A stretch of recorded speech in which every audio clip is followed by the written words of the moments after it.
গেলাম বেশ্যা, ছিলাম হিস্সা, ছিলাম হিস্সা, হয়ে গেলাম বেশ্যা।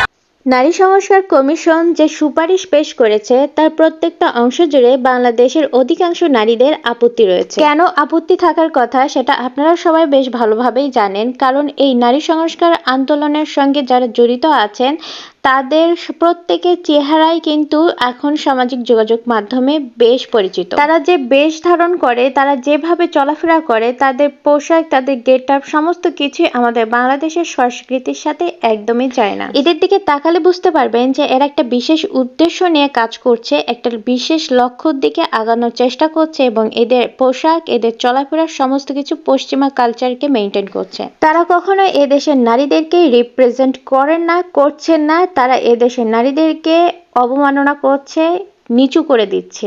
তাহলে পর্দা শুধু কি নারীদের উপরে কি জায়েজ হচ্ছে, পুরুষের উপর নয়? কয়জন পুরুষ আছে দেখি আপনারা তো পর্দা করেন নাই, কই আপনাদের লেবাস কই?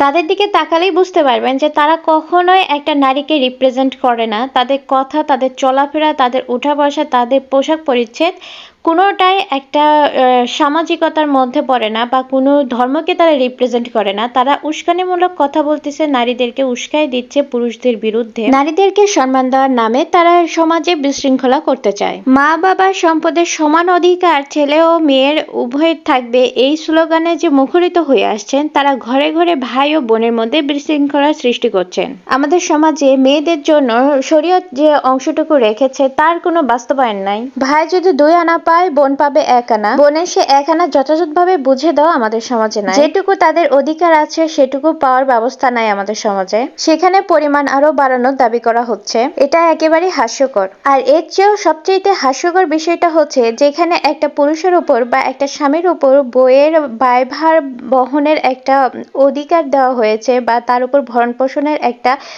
চাপ দেওয়া হয়েছে, আর এটা সামাজিকভাবে স্বীকৃত এবং এটা আইনসম্মত, সেটাকে বহাল রেখে আপনারা আবার দাবি করেছেন যে সম্পদের সমান সমান ভাগ দিতে হবে। এটা একটা অযৌক্তিক দাবি ছাড়া আর কিছু নয়। আর ধর্মের বিরুদ্ধে যে অভিযোগগুলো এখানে দায়ের করা হয়েছে, এদেশের ধার্মিকদের উপরে সবচেয়ে বড় আঘাত এটা। এবং প্রতিটা বৃত্তি, যেটা হিন্দু, মুসলিম, বৌদ্ধ, খ্রিস্টান থেকে শুরু করে প্রত্যেকটা ধর্মে নিষিদ্ধ এবং ঘৃণিত রয়েছে, সেটাকে নারী অধিকারের নাম দিয়ে প্রতিষ্ঠিত করার চেষ্টা করা হচ্ছে। মূলত এই যৌন বৃত্তির সাথে হাজার হাজার কোটি টাকার বিজনেস জড়িত রয়েছে। এটাকে প্রতিষ্ঠা করবার জন্য মূলত তথাকথিত অধিকারের নামে যৌনকর্মীদের প্রতিষ্ঠা করার চেষ্টা করা হচ্ছে। যারা মূলত পতিতালয়ে যান, তারা কোনো না কোনো দালালে খপ্পরে পড়ে বা কোনো না কোনো অসামাজিক কারণবশত তারা বাধ্য হয়ে ওই জীবনে যান এবং তারা চান ওই জীবন থেকে ফিরিয়ে আসার জন্য। প্রকৃতপক্ষে তারা এই জীবন থেকে মুক্তি চান। তাদেরকে মুক্তি না দিয়ে এই জীবনে এস্টাবলিশড করার জন্য তারা উঠে পড়ে লেগেছে। সংস্কারের পাতায় পাতায় এই যৌন বৃত্তিকে প্রতিষ্ঠা করার কথা উল্লেখ করা হয়েছে।